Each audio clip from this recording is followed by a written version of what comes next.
Assalamualaikum warahmatullahi wabarakatuh. Perkenalkan, saya Karisma Pangestu dari Prodi Teknik Komputer kelas TD3A. Di sini saya akan menjelaskan tentang segmen yang terdapat pada chapter 13 mata kuliah Arsitektur Komputer. Di mana segmen itu kalau dalam bahasa Indonesia artinya 7 segmen yang berarti komponen elektronika yang dapat menampilkan angka desimal melalui kombinasi segmennya.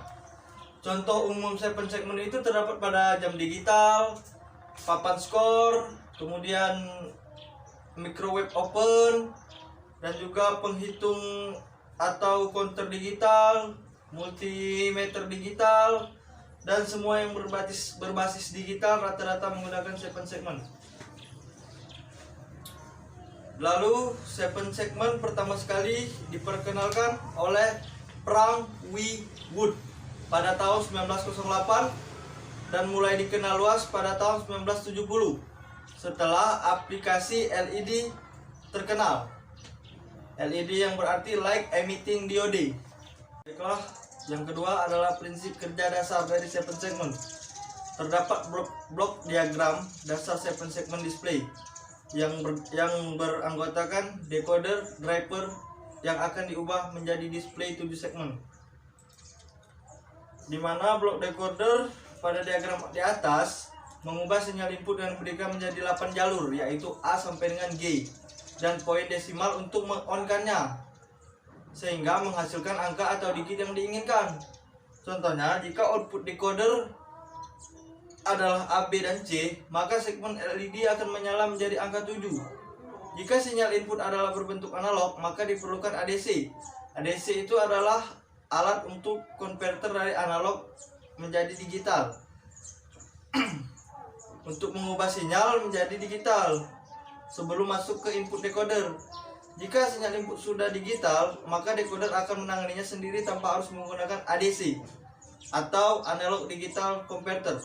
Yang kedua, fungsi dari blok driver adalah untuk memberikan arus listrik yang cukup kepada segmen atau elemen LED untuk menyala. Pada tipe decoder tertentu, decoder sendiri dapat mengeluarkan tegangan dan arus listrik yang cukup untuk menyalakan segmen. Maka blok driver ini tidak diperlukan. Pada umumnya, driver untuk menyalakan 7 segmen ini adalah terdiri dari 8 transistor switch pada masing-masing elemen LED. Yang kedua, prinsip kerja. Jika tadi saya menjelaskan prinsip kerja dasar, maka yang kedua ini adalah prinsip kerjanya. Prinsip kerja dari segmen ini adalah inputan bilangan biner pada switch dikonversi masuk ke dalam decoder. Baru kemudian decoder akan mengkonversi bilangan biner tersebut ke dalam bilangan desimal, yang mana bilangan desimal ini akan ditampilkan pada layar segmen atau LED. Fungsi dari decoder sendiri adalah sebagai pengkonversi bilangan biner ke dalam bilangan desimal. Selanjutnya adalah jenis-jenis dari segmen. Terdapat 2 jenis, yaitu common anoda dan common katoda. Common anoda merupakan pin yang terhubung dengan semua kaki anoda LED dalam segmen.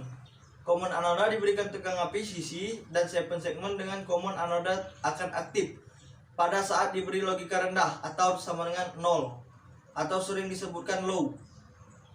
Kaki katoda dengan label A sampai H sebagai pin aktivasi yang menentukan nyalanya LED.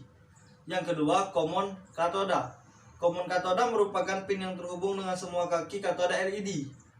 Dalam segmen dengan common katoda akan aktif apabila diberi logika 1 atau disebut aktif high. Kaki anoda dengan label A sampai H sebagai pin aktivasi yang menentukan nyalanya LED. Selanjutnya, macam-macam dari penyusun common. Yang pertama ada decoder. Decoder adalah rangkaian logika yang ditugaskan untuk menerima input biner dan mengaktifkan salah satu outputnya sesuai dengan urutan biner tersebut. Kebalikan dari decoder adalah encoder. Fungsi decoder adalah untuk memudahkan kita dalam menyalakan segmen. Itulah sebabnya menggunakan decoder agar dapat dengan cepat menyalakan segmen. Output dari decoder adalah 2N. Jadi dapat kita bentuk NPO2N decoder.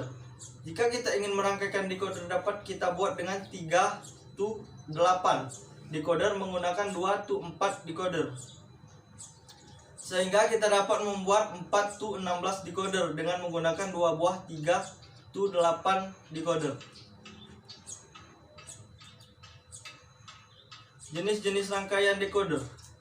Ada 2 jenis rangkaian decoder. Yang pertama BCD to 7 segment.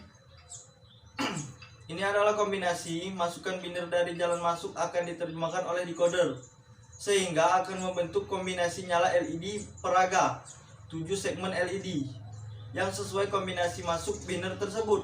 Sebagai contoh, jika masukan biner DCBA sama dengan 0001, maka decoder akan memilih jalur keluaran mana yang akan diaktifkan. Dalam hal ini, saluran B dan C diaktifkan sehingga lampu LED B dan C menyala menandakan angka. Yang kedua, decoder BCD ke desimal. Keluarannya dihubungkan dengan tabung indikator angka, sehingga kombinasi angka biner akan menghidupkan lampu indikator. Angka yang sesuai sebagai contoh, D sama dengan C, C sama dengan B, B sama dengan 0, A sama dengan 1. Akan dihidupkan lampu indikator angka 1. Lampu indikator yang menyala akan sesuai dengan angka biner dalam jalan masuk. Ini adalah contoh rangkaiannya yang sudah saya sebutkan tadi. Decoder dan BCD to decimal decoder. BCD to decoder. Yang kedua adalah encoder. Encoder adalah rangkaian logika kombinasional yang berfungsi untuk mengubah atau mengkodekan suatu sinyal masuk diskrit menjadikan keluaran kode biner.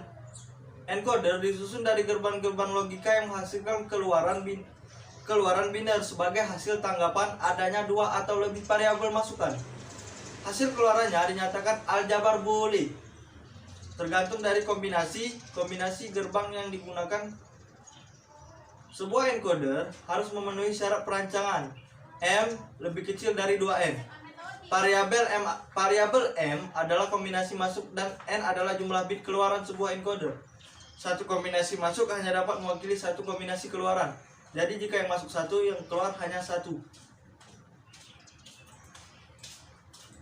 Ini adalah tabel persamaan dari encoder, input yang dimasukkan dan output yang keluar.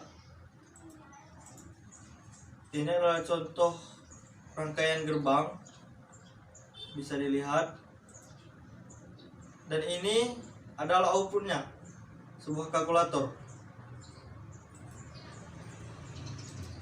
Yang ketiga, multiplexer. Multiplexer adalah rangkaian logika yang menerima beberapa input data digital dan menyeleksi salah satu dari input tersebut pada saat tertentu. Dia hanya akan menyeleksi satu input saja pada saat-saat tertentu untuk dikeluarkan pada sisi output. Setelah diseleksi, maka dia akan dikeluarkan pada sisi output. Multipleksi berfungsi sebagai data selektor. Yang dikatakan tadi adalah untuk menyeleksi mana yang akan keluar dan mana yang akan masuk. Data masukan yang terdiri dari N sumber dipilih salah satu dan diteruskan kepada saluran tunggal. Masukan data dapat terdiri dari beberapa jalur, dengan masing-masing jalur dapat terdiri dari satu atau lebih dari satu bit. 4. Demultiplexer. Demultiplexer atau sering disingkat adalah demuk, adalah rangkaian-rangkaian yang digunakan untuk memperbanyak jumlah output atau keluaran. Jadi fungsinya adalah untuk menambah-nambah output atau keluaran yang dihasilkan. Pada rangkaian demultiplexer, input yang masuk diperbanyak outputnya. Jadi kita memasukkan 1, akan ada kemungkinan yang keluar lebih dari 1, karena dia akan diperbanyak oleh demultiplexer ini. Ini adalah kebalikan dari multiplexer. Kalau multiplexer tadi masuk 1 hanya keluar 1, ini akan masuk 1 keluar lebih banyak daripada 1. Perbedaan demultiplexer dengan decoder yaitu pada jumlah inputnya. Kalau ada decoder jumlah inputnya terdiri dari beberapa kabel, sedangkan pada demultiplexer inputnya hanya 1 kabel. Baiklah teman-teman, jadi kesimpulannya adalah bahwa 7 segmen ini banyak sekali digunakan pada kehidupan kita saat ini, terutama pada alat-alat digital seperti kalkulator dan yang lainnya. 7 segmen ini sangat mudah digunakan karena hanya melakukan encoder dan decoder untuk melakukan prosesnya. Baiklah, itu saja yang dapat saya sampaikan pada video saya kali ini, mengupas habis tentang chapter 13 yang berjudul 7 segment. Jika ada salah saya mohon maaf, jika ada yang kurang kalian bisa komentar pada kolom komentar. Pada Allah saya mohon ampun. Saya Karisma Pangestu dari kelas 3A. Izin, wassalamualaikum warahmatullahi wabarakatuh.